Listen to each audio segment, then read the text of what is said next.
프랜시스 후쿠야마라고 하는 미국의 스탠포드 대학의 정치학 교수님이 2005년도에 우리나라를 방문을 했는데 중앙일보라고 하는 신문사에서 초청을 해서 한국이라는 나라가 앞으로 어떻게 될 건가, 대한민국의 앞날에 대해서 이분이 특별히 공산주의가 무너질 거라고 하는 것을 예견한 분이기 때문에 뭔가 우리 한국에 대한 예견을 말씀해 줄 것이다. 그래서 그분을 불러다가 이제 강연을 한 적이 있는데, 이 후쿠야마라고 하는 이 교수가 한국은 앞으로 일본을 능가하는 그런 나라가 될 거다, 경제적으로 그렇게 될 거다라고 하는 전망을 내놔요. 근데 그분이 그때에 어떤 이야기를 하냐면, 한국은 불교와 유교가 이렇게 있었는데 특별히 2조 500년 동안은 유교가 지배를 해서 유교적인 사상으로 가득 찼던 나라인데, 다행스럽게 이 선교사들이 들어오면서 교회가 세워지고 기독교인들이 많아졌다는 거예요. 그래서 교회의 역할이 대한민국의 앞날을 이끌어갈 거라고 이야기를 합니다. 그러면서 왜 일본보다 한국이 앞서냐? 일본 사람들은 어떠한 일에 문제가 생기거나 잘못되면 누구 탓이냐? 누가 잘못했냐? 그거를 항상 모여서 누구 탓으로 꼭 얘기를 한다는 거예요. 그래서 회사 하나가 무너지게 돼서 막 부도가 나고 어려워지면 누구 때문이야를 해가지고 그 사람을 찾아서 그 사람 스스로가 활복 자살을 하게 만든다라는 거예요. 다 네 탓으로 돌리고 이 오너는 그냥 살아남는 거예요. 그러니까 안 된다라는 거예요. 그러면 한국은 왜 그럼 잘 될 거냐? 한국은 기독교 사상이 들어와서 사람들의 마음에 있다라는 거예요. 기독교인들의 마음에는 항상 뭐가 있냐? 회개가 있다는 거예요. 회개가. 그래서 어떠한 일이 벌어지면 이게 뭐 내가 잘못한 게 있을 거야, 내가 뭔가 죄 지은 거나 내가 실수한 게 있을 거야 하고 자기를 돌아보며 회개하고 다시 길을 걸어가기 때문에 길이 있다라는 거예요. 길이. 기독교인들의 사상 속에는 그게 있다는 거예요. 그러니까 무너지고 잘못되고 망하고 이래도 다시 일어설 희망이 생겨나게 돼 있다라는 거예요. 두 번째는 기독교는 십자가 종교이기 때문에 희생을 한다라는 거예요. 이거 다 내 책임이라는 거예요. 내가 책임지겠다라는, 스스로들이 다 그런 마음을 너 때문이라고 하는 게 아니라는 거예요. 네가 잘못해서 그래, 너 때문이야. 그건 바로 너 때문이야. 너 때문이야. 그건 옛날 70년대의 이장희 노래인데 그건 아니라는 거예요. 기독교인은 항상 내가 실수해서. 그래서 이 가정의 문제가 벌어지면 전부 너 때문이야 하는 가정은 안 된다라는 거예요. 그 가정이 잘 되면 가정은 어떤 가정이냐? 다 내가 책임이 있다. 내 잘못 때문에 그렇다. 이런 마음을 가지고 사는 가정은 사는 거예요. 그 가정은 다시 일어서게 되는 줄로 믿습니다. 그래서 여러분, 오늘 본문 말씀에 보면 이 요셉과 형들과의 관계가 22년 전에, 25년 전에 자기를 은 20에 팔아버리고 자기를 죽이려고 했던 그 형들이 자기 눈앞에 와 있는데, 요셉은 저 형들이 어떻게 됐는지를 보고 싶은 거예요. 저 양반들이 옛날에 그 마음 그대로냐? 그러면 저 사람들하고 나는 화해가 안 된다라는 거예요. 화해가 되려면 저분들의 변화가 있어야 되는데, 진정 변했는지 안 변했는지 한번 시험해보자. 시험을 하는 거예요. 오늘 성경에 보면 형들과 함께 그 동생 베냐민이 왔는데 밑에 있는 청지기에게 이야기를 해요. 야, 내가 쓰는 그 은잔 있잖냐, 은잔. 그거를 그 베냐민 자루 속에 넣어놓고 그리고 물건을 실을 수 있을 만큼 식량을 다 실는데 각 사람의 자루에다가 돈을 그대로 다 넣고 보내라는 거예요. 그래서 이 사람들이 갔어요. 어느 정도 갔을 때 뒤쫓아 가라는 거예요. 4절 그들이 성읍에서 나가 멀리 가기 전에 요셉이 청지기에게 이르되 일어나 그 사람들의 뒤를 따라가서 그들에게 이르기를 너희가 어찌하여 선을 악으로 갚느냐. 내 주인이 쓰는 은잔을 왜 가지고 어떻게 훔쳐서 도둑질해서 가느냐. 가서 말하라는 거예요.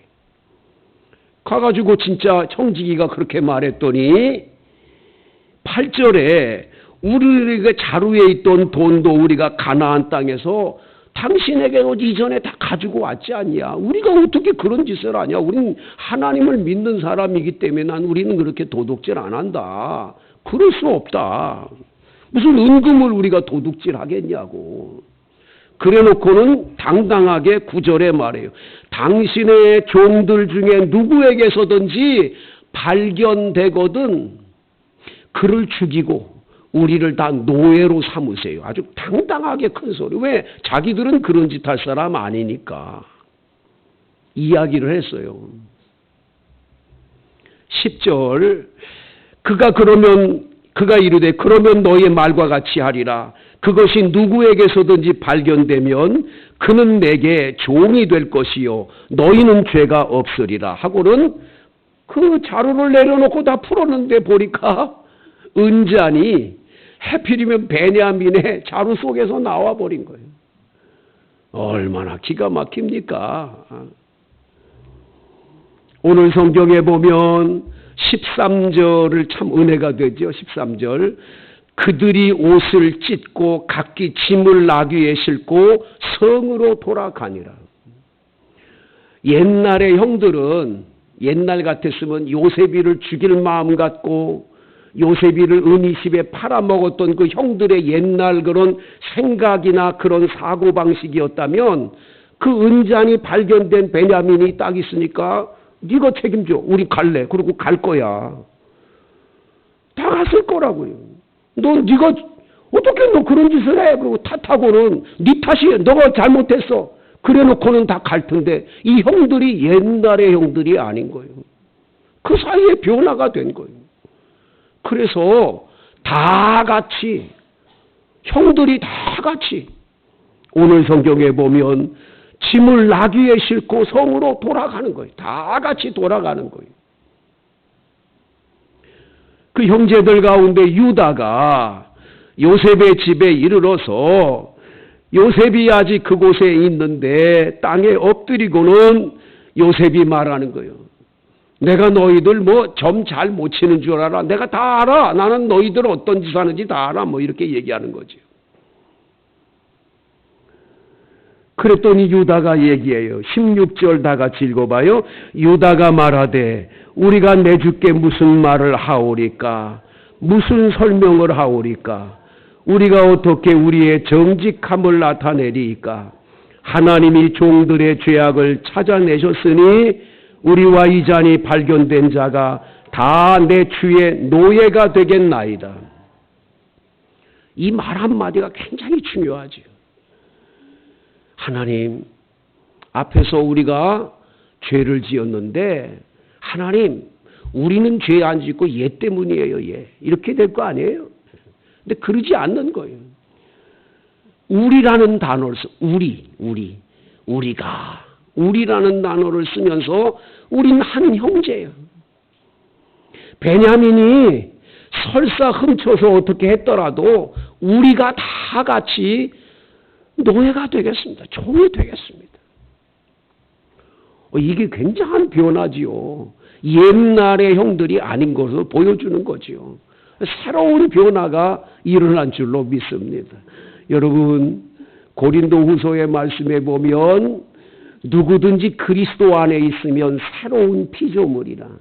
이전 것은 지나갔으니 보라 새 것이 되었도다. 여러분, 새로워지는 옛날과 우리는 달라져야 되는 줄로 믿습니다. 20년 전이나 지금이나 뭐 별반 다를 바가 없다. 예수를 그렇게 믿고 교회를 다니고 신앙생활하는데 전혀 변함이 없다. 그럼 뭔가 잘못된 거예요. 이렇게 형들이 달라지는 거예요. 이 모습이 요셉에게는 얼마나 놀라운 일이었는지 몰라. 야, 대단하게 이렇게 바뀌었어요. 17절 요셉이 한 번 더 시험합니다. 내가 결코 그러지 않겠다. 잔이 그 손에서 발견된 이 베냐민 얘만 여기 있고 너희들 나가. 너희들 가도 돼. 너희들 자유롭게 가도 돼. 시험 한번 해보는 거죠.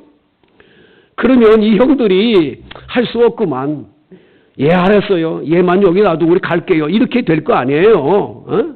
그렇게 되는 줄 알고 그런 것이 아직도 그 형들 마음에 있는지를 보기 위해서 베냐민만 남고 나머지 가라는 거예요. 가라는. 그런데 오늘 18절부터 34절까지 긴 유다라고 하는 사람의 이제 변론. 유다가 중보하면서 변론을 하는 거예요. 이 베냐민을 위해서 자기 집에 있는 아버지를 위해서 중간에서 변론을 하고 있는 모습이 18절부터 34절까지 나와 있는데 성경학자들은 문학에서 히브리 문학에서 이러한 문체의 문학이 너무 훌륭하다는 거예요. 이거는 희생적인 이 단어 언어를 사용하는 이 유다의 이 변론이 너무 아름다운 문체라고 이야기를 합니다. 세 가지를 얘기해요. 첫째, 집에 있는 아버지 이야기를 합니다. 전에 총리님께서 저희에게 물어보기를 너희 집에 아버지가 계시냐 물어보지 않았습니까? 그래서 우리 아버지가 연세 많은 노인인데 살아계시다고 말씀을 드렸습니다. 그리고 네 아우가 있느냐고 물어봐서 제게 막내동이 아우가 있다고 말씀을 드렸습니다.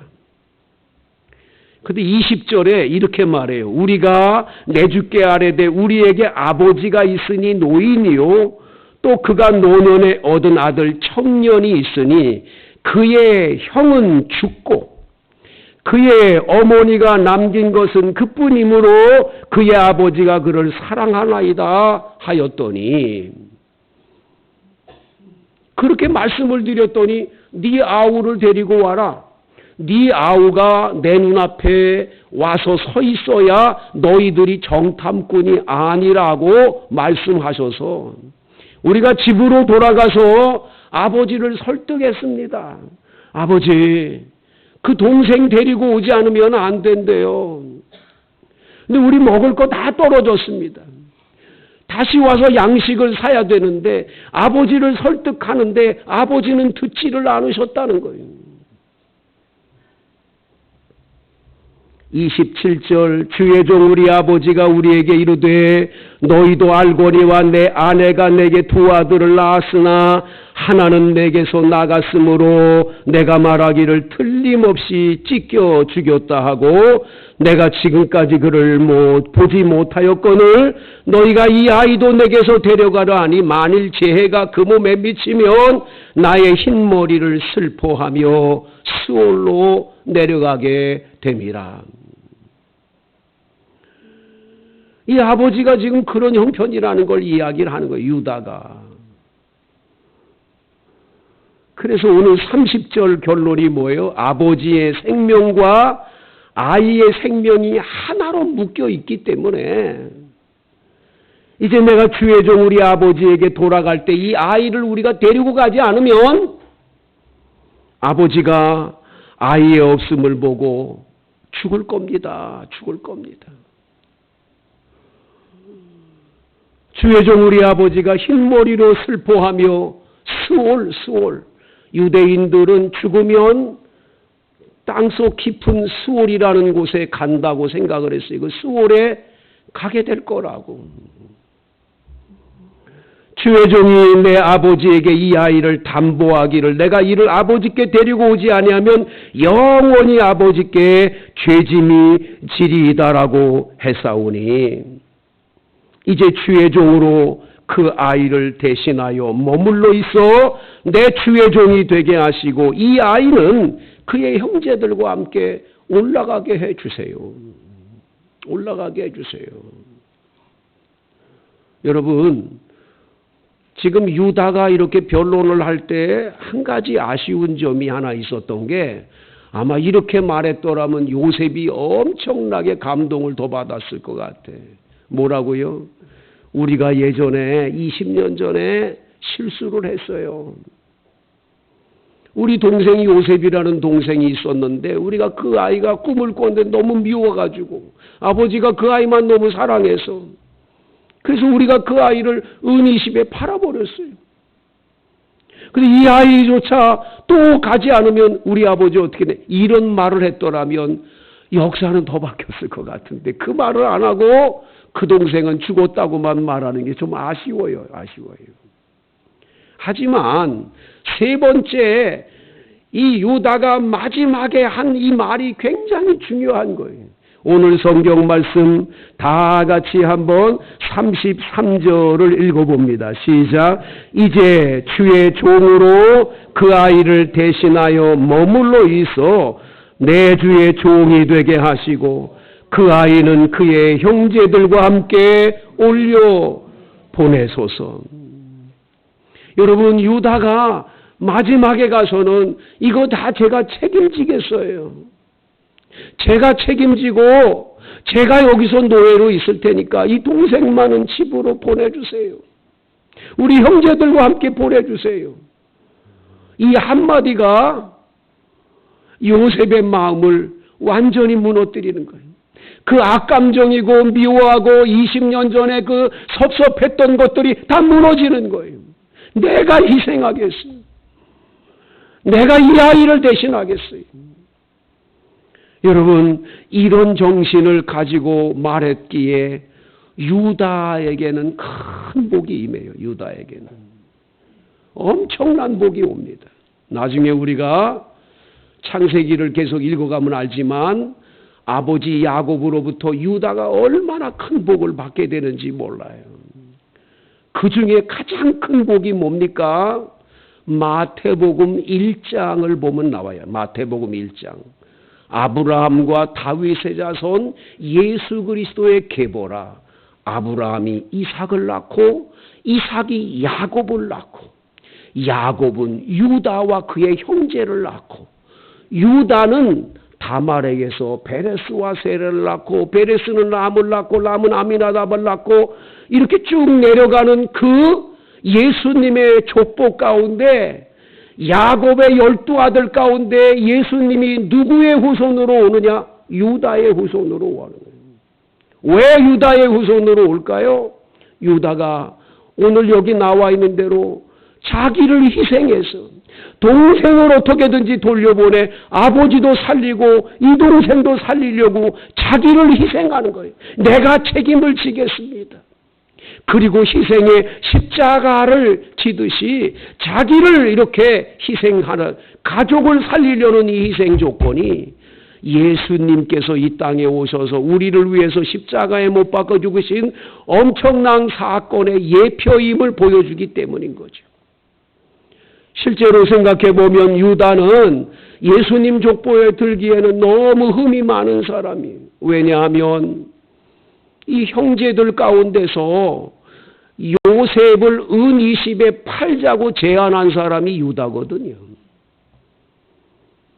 두 번째 이 유다는 자기 며느리인 다말에게서 다말을 통해서 며느리와 이 시아버지인 이 유다와 다말이라고 하는 두 사이에서 베레스와 세라를 낳는 참 기가 막힌 행위를 했잖아요. 그러면 그런 사람이 어떻게 예수님 족보에 들어요? 하지만 그건 옛날이야. 그 사람이 변화되기 전이야. 이전 것은 지나갔으니 새 것이 된 거예요. 새 사람이 된 거예요. 변화가 된 거예요. 옛날 사람이 아닌 거예요. 여러분, 우리 그리스도인들은 시간이 지나고 세월이 흘러가서 점점 더 변화가 되는데 예수님 닮아가는 그 예수님 사촌쯤 하고 이렇게 닮아가야 돼. 닮아가야 돼. 할렐루야. 예수님하고 아주 거리가 먼 그런 모습이 되면 곤란한 거지. 변화가 와야죠. 변화가. 옛날에는 그렇게 욕도 잘하고 그렇게 못됐던 사람인데 어떻게 저렇게 변했지? 참 놀랍다. 이런 이야기가 들려줘야 돼. 들려줘야 돼.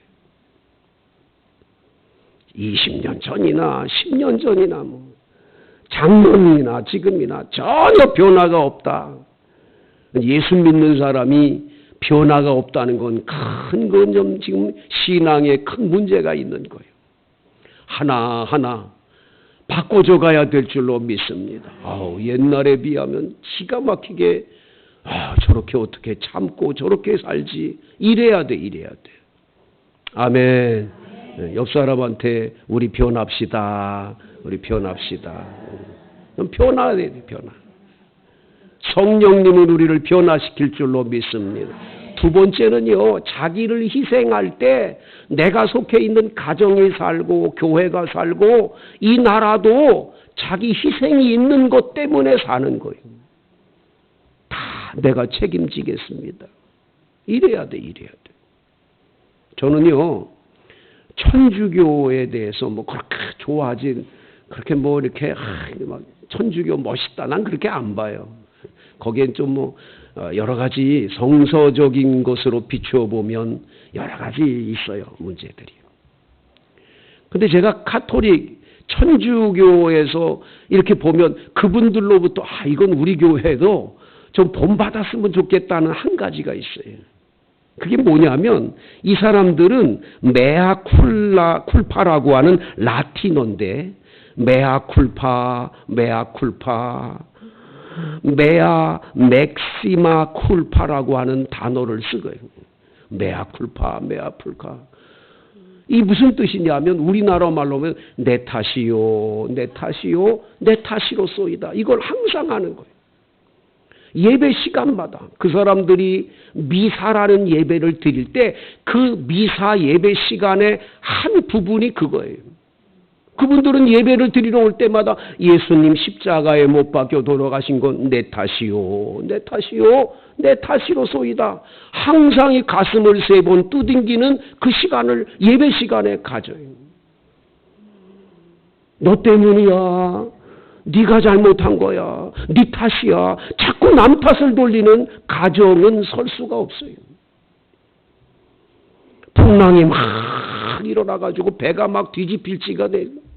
물건을 다 버리고 어떻게든지 풍랑에서 살아남으려고 그러다가 사공들이 모여서 이거 누구 때문인지 한번 제비 뽑아보자. 제비 뽑았더니 요나가 걸렸잖아요. 그 요나는 어떡합니까? 이 풍랑은 나 때문입니다. 나를 들어 바다에 던지면 이 풍랑이 잔잔해질 겁니다. 그래서 요나가 바다에 던져졌을 때 2가지 사건이 일어나죠. 하나는 풍랑이 잔잔해진 거예요. 그 사공들 다 산 거죠. 또 하나는 그렇게 희생해서 자기를 바다에 던지라해서 던져졌을 때 요나가 죽냐? 하나님이 큰 물고기를 준비해서 요나도 살고 다 사는 거예요. 기독교는 나도 살고 남도 살리도록 나를 희생시킬 때 다 사는 거예요. 너 때문이야. 당신 때문이라고. 여보, 당신 때문이야. 부부가 맨날 당신 때문이야 하는 집안은 설 수가 없는 거예요. 아버지 때문이야, 엄마 때문이야. 자녀들이 계속 그러고 부모는 또 자식 때문이라고 그러고 다 때문이야를 될 땐 그 집안은 설 수가 없는 거예요. 나 때문입니다. 내가 책임지겠습니다. 내가 잘못됐어. 예수님은 십자가에 못 박혀 돌아가셨거든요. 예수님 십자가를 묵상하면 그 어느 것도 다 여러분들이 예수님 따라서 내가 십자가를 지겠다는 그 마음만 가지면 하나님은 여러분의 삶을 정말로 복되게 인도할 줄로 믿습니다. 나도 살고 너도 사는 거예요. 교회도 마찬가지. 1907년 평양 대부흥회가 열렸을 때 길선주 장로님이 3일째 되는 날까지도 계속 은혜 받겠다고 찬송 부르고 통성으로 기도해도 전혀 변화들도 없고 감동도 없는 거예요.